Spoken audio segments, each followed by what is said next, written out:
Hello everyone, मैं हूं Bharti. Welcome to my channel. So I hope कि आप सब लोग अच्छे होंगे, अच्छी स्टोरीज जो है वो सुन रहे होंगे और मुझे बता रहे होंगे। तो आज इस वीडियो में आप लोग के साथ पॉकेट एफएम की एक नॉवल का रिव्यू है वो शेयर करने वाली हूँ। बात की जाए इस नॉवल की, इसे मैंने पिक किया है डेली अपलोड्स वाली नॉवल की लिस्ट से। ठीक है, तो ये जो नॉवल है उसका नाम है queen of his devil heart. ठीक है, इसकी जो रेटिंग है वो 4.5। इसकी जो ऑथर है उनका नाम है वाइट लिली। इसके जो चैप्टर्स हैं वो है 44। ऑलमोस्ट मैंने सारे चैप्टर्स पढ़ लिए हैं और नहीं भी पढ़े हैं तो ये समझ लो मैंने 5-6 एंड वाले होंगे जो मैंने नहीं पढ़े हैं। ठीक है, और बात की जाए मेन कैरेक्टर्स की तो वो कौन है, तो उनके नाम जो है वो है रूबी और राजवीर। ठीक है, अब इंट्रोडक्शन में जो बताया गया है वो बहुत ज़्यादा कंफ्यूजिंग है, लेकिन फिर भी चलो मैं आपको पढ़कर तो सुना ही देती हूँ, है ना, ताकि आप लोगों को भी पता चल जाए कि क्या लिखा हुआ है। क्योंकि इंट्रोडक्शन में बहुत ज़्यादा मतलब ये कह लो कि जो चीज़ें दिखाई गई हैं वो बिल्कुल कुछ चीज़ें हैं उसमें वैसे, लेकिन इंट्रोडक्शन इस तरीके का नहीं होना चाहिए क्योंकि समझ नहीं आया कुछ भी। अब क्या है आप खुद सुन लो कि 100 मंजिल बिल्डिंग के टॉप फ्लोर के कैबिन के अंदर एक आदमी ग्लास वॉल पे एक हाथ रख के दूसरे हाथ में सिगरेट के कश जो है वो भर रहा था और एक टक बस सामने पूरी मुंबई को अपनी ठंडी आंखों से देख रहा था। उतने में उसका असिस्टेंट अंदर आके बोलता है, बॉस कार रेडी है। अपने असिस्टेंट को एक नज़र देख वो आदमी अपने कैबिन से बाहर कोट उठाकर बढ़ जाता है। एक रूम के अंदर एक लड़की को बेवजह पीटा जा रहा था। उस लड़की की दर्द से बुरी बुरी चीखें जो है वो निकल रही थी, लेकिन उस सामने वाले व्यक्ति को उसके ऊपर ज़रा भी दया नहीं आई और उस लड़की के पूरे शरीर पर बेल्ट के गहरे नीले लाल निशान जो है वो बन गए थे और जगह जगह से कपड़े फटे हुए थे और दर्द की वजह से उसकी आंखों से आंसू जो है वो रुकने का नाम नहीं ले रहे थे। उसकी आंखें लाल हो गई थी। थोड़ी देर बाद वो आदमी रुका और सामने पड़ी बेजान लड़की को अपनी घिन भरी नज़रों से एक नज़र देख उसके ऊपर एक और बेल्ट से आखिरी बार वार कर ज़ोर से उसे मार कर वो आदमी रूम से चला गया। उस लड़की के दर्द से बहुत बुरी चीख जो है वो निकल गई। अब आप समझ रहे हो कि क्या जो इसकी प्रेजेंटेशन थी इंट्रोडक्शन की वो बहुत ये कह लो कि अटपटी थी। कुछ समझ में नहीं आया कि बेसिकली हुआ क्या। मुझे ऐसा लगा कि आपने एक एपिसोड को इसमें जो है वो प्रेजेंट कर दिया जो कि सही नहीं है, राइट। क्योंकि एक इंट्रोडक्शन ऐसा होना चाहिए ताकि हम स्टोरी की तरफ अट्रैक्टेड हो, लेकिन इससे भी अट्रैक्ट होंगे क्योंकि लिखा ही इतना अटपटा था। बट चलो कोई बात नहीं, इस चीज़ से हम थोड़ा स्टोरी को जज नहीं करेंगे जस्ट बिकॉज स्टोरी जो है वो काफ़ी ज़्यादा अलग है, थोड़ी सी समझ लो। अब वो कैसे है वो तो मैं अभी आप लोगों को बता ही दूँगी कि चीज़ें क्या हैं स्टोरी के अंदर।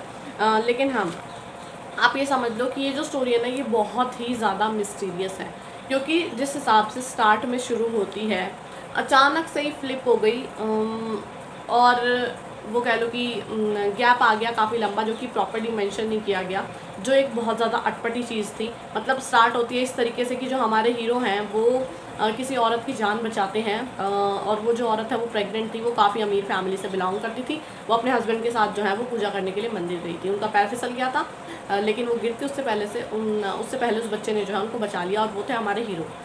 लेकिन उनकी आंखों में कुछ सूनापन, अकेलापन, कुछ चीज़ें ऐसी थी अभी भी कह लो कि उनके पास्ट की वजह से शायद या फिर उनके लाइफ एक्सपीरियंस की वजह से। बट उनका जो ऑरा था, उनकी जो फेस पर एक चमक थी, वो साफ साफ बयां कर रही थी कि ये जो बच्चा जो है ये भी किसी बड़ी फैमिली से या फिर स्ट्रॉन्ग फैमिली से जो है वो बिलोंग करता है। लेकिन वो इस तरह दर दर की ठोकर जो है वो क्यों खा रहा है, इसका एक मतलब ये कह लो कि एक कारण है ऑब्वियसली। लेकिन क्या कारण है, क्या उसके पेरेंट्स के साथ कुछ हुआ या फिर कुछ चीज़ें ऐसी हुई कि दुश्मनों ने जो है वो अटैक कर दिया और उनकी फैमिली जो है वो डेंजर में है। तो ये चीज़ें तो आप लोग देखो, खुद पढ़ोगे तो आप लोगों को पता चल जाएगा। ठीक है, अब वो उनके साथ जो है उनके घर पर चले जाते हैं, वहाँ पर उनको जो है वो ध्यान रखा जाता है और काफ़ी मतलब टाइम जो है वो दिखाया जाता है कि उनको वहाँ पर जो है एक माँ का प्यार जो है वो मिलता है उस फैमिली में और वो फैमिली जो है वो इनको एक्सेप्ट करती है अपने बेटे की तरह। तो ये चीज़ें थी। लेकिन एक चीज़ और थी, पता है क्या, इनको मतलब वो जो औरत प्रेग्नेंट थी उसको एक लड़की होती है बाद में। ठीक है, तो उनके बारे में ना आगे चल के कोई जिक्र नहीं हुआ। अचानक से ऐसा हुआ कि हंसता खेलता परिवार जो है वो अच्छे से था, लेकिन अचानक एक दिन कुछ ऐसा हुआ कि सारी चीज़ें जो है वो बदल गई। अब वो एक दिन में क्या हुआ वो तो मुझे नहीं पता। अचानक से जो है वो कहानी आगे बढ़ गई। ये भी नहीं बताया कितने साल आगे बढ़ी और क्या हुआ, कुछ नहीं बताया। ये जो लोग स्टार्ट में जिनका जिक्र किया गया था उनके बारे में भी नहीं बताया गया।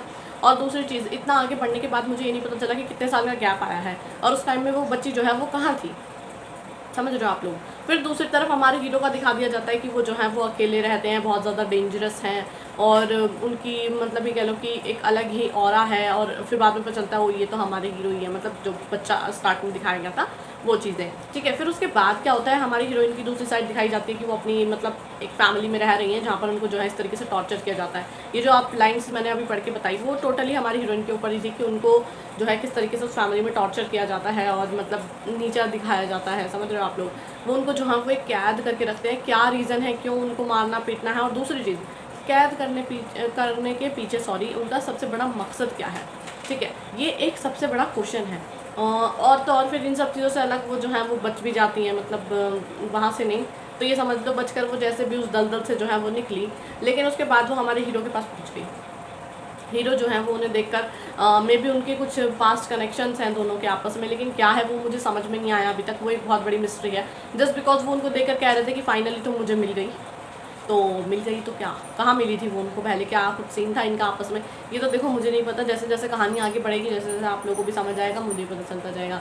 लेकिन इन सब चीज़ों से बात अलग ये है कि वो उनके साथ जो है वो एक मतलब रहना नहीं चाहती, लेकिन वो उनको जो है वो फोर्स करते हैं, उनके साथ ज़बरदस्ती जो है वो शादी करते हैं।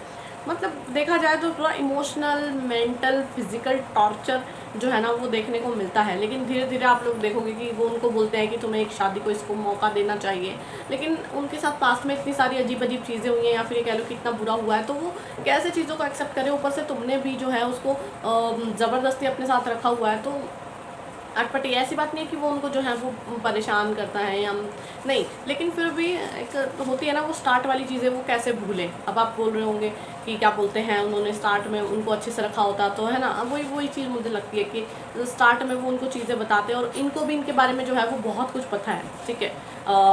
इन द सेंस कि पास्ट का कनेक्शन है तो डेफिनेटली वो उनके बारे में बहुत अच्छे से जानते हैं और ये भी जानते हैं कि कुछ लोग जो है वो उन्हें ढूंढ रहे हैं और वो जो है वो इनकी फैमिली है जिसके साथ हमारी हीरोइन जो है वो रहती थी, ठीक है। लेकिन अब शादी वादी हो चुकी है, अब वो इनको जो है वो थोड़ा स्ट्रॉन्ग बनाना चाहते हैं। ऊपर से ज़्यादा एज भी नहीं है, 17 साल की है ये हमारी हीरोइन, 17-18 साल की, ठीक है। तो इन्होंने इनका कॉलेज में एडमिशन कराया, इनको जो है वो स्ट्रॉन्ग बनाना चाहते हैं। उसके लिए वो उनको जो है वो एक्सरसाइज, अच्छा फूड, समझ रहे हो आप लोग कि मतलब फिजिकली भी वो स्ट्रॉन्ग हो, क्योंकि वो बार बार बेहोश होकर गिर जाती हैं।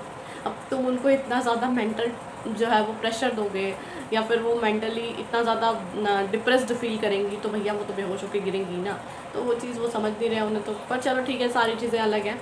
तो अब देखते हैं इनके बीच में जो है वो कब जाके प्यार के फूल खिलेंगे कि नहीं खिलेंगे, क्योंकि वो उनसे बहुत ज़्यादा ना डरती हैं। लेकिन आगे चल के तो आप लोग को पता है कि पॉजिटिविटी मतलब एक रिलेशनशिप में आनी है, चाहे लड़का कितना ही टॉर्चर क्यों ना कर रहा हो, एक टाइम पे आने के बाद ये दोनों जो हैं वो अच्छे से रहने ही लगते हैं। चलो ठीक है, पास में चाहे जो भी कुछ भी हुआ हो। और दूसरी तरफ इनके जो आसपास के लोग होते हैं वो भी सोचते हैं कि शायद इस हैवान को कोई जो है वो सुधार दे, शैतान को कोई इंसान बना दे, समझ रहे हो। पता नहीं लड़की से इतनी ज़्यादा उम्मीदें क्यों लगा ली जाती है यार, वो कोई भगवान थोड़ा ही है। लेकिन चलो फिर भी ठीक है, थोड़ा बहुत तो हो ही जाता है, थोड़ा बहुत चेंज तो आ ही जाता है लाइफ में किसी के आने के बाद, राइट। तो वो चीज़ें ही होंगी। बाकी तो रिकमेंडेशन की बात की जाए तो देखो मेरे हिसाब से जो इमोशनल लोग हैं ना, बहुत ज़्यादा उनके लिए स्टोरी नहीं है, जस्ट बिकॉज इसमें इतना ज़्यादा टॉर्चर हो गया। पॉजिटिविटी की ना कमी है, ज़्यादातर नेगेटिविटी ही है। मतलब नेगेटिविटी भी नहीं कह सकते, लेकिन हाँ ये टॉर्चर झेलने वाली चीज़ें हो गई ना, तो इस वजह से मैं रेकमेंड नहीं करूँगी इमोशनल लोगों को। बाकी टैग्स की बात की जाए तो इसमें आप लोग को मिस्ट्री देखने को मिलती है, क्योंकि इनकी कनेक्शंस है, तो समझ रहे हो वो वाला dark past, mystery, suspense, thrill, royal lifestyle, romance, one sided ही सही लेकिन प्यार तो है ना, बस वही है। और ड्रामा देखने को मिलता है, पर मेरे हिसाब से ये पैसा प्रॉपर्टी वाला ही सीन निकलेगा आगे। बाकी देखते हैं और क्या होता है, इतना ज़्यादा मैं इसको गेस नहीं कर सकती अभी फ़िलहाल, ठीक है। और बाकी इनके पीछे जो हैं वो भंवरे, समझ रहे हो आप लोग, हाँ भंवरे, तितली, ये लोग तो होते ही हैं। इनका तो कोई मतलब ऐसा चीज़ है ही नहीं है कि नहीं मिलेंगे देखने को, क्योंकि हमारे हीरो इतने हैंडसम होते हैं, इनके पीछे लड़कियों की लाइन होती है। ऐसे ही हमारी हीरोइन इतनी सुंदर होती है कि बस क्या बोलें, बस वही चीज़ें आप लोगों को देखने को मिलेगी। बाकी तो ऐसे जितना ज़्यादा कुछ नहीं है। इस तरीके की स्टोरीज हमने पहले ही पढ़ी है। अब इच्छा आप लोग की, अगर आप लोगों को पढ़ना है तो डेफिनेटली जाके पढ़ सकते हैं, लिंक मिल जाएगा आप लोग को डिस्क्रिप्शन बॉक्स में। और पढ़ने के बाद आके मुझे कमेंट करके जरूर बताना आप लोग को स्टोरी जो है वो कैसी लगी। तो मैं उम्मीद कर रही हूँ कि आप लोग को मेरी वीडियो और मेरी वीडियो स्टोरी पसंद आएगा। तो अगर आप लोग को मेरी वीडियो पसंद आती है तो वीडियो को लाइक करना, चैनल को सब्सक्राइब करना बिल्कुल भी ना भूलेगा। और अगर आप लोग चाहते हैं आप किसी फेवरेट स्टोरी नॉल बुक के फिर आपका मैं रिव्यू शेयर करूँ, तो आप लोग मुझे कमेंट करके बता सकते हैं। जितनी जल्दी हो सकेगा मैं वीडियो लेकर हाजिर हो जाऊँगी। बाकी जब तक नेक्स्ट वीडियो आती है तब तक के लिए बाय एंड टेक केयर।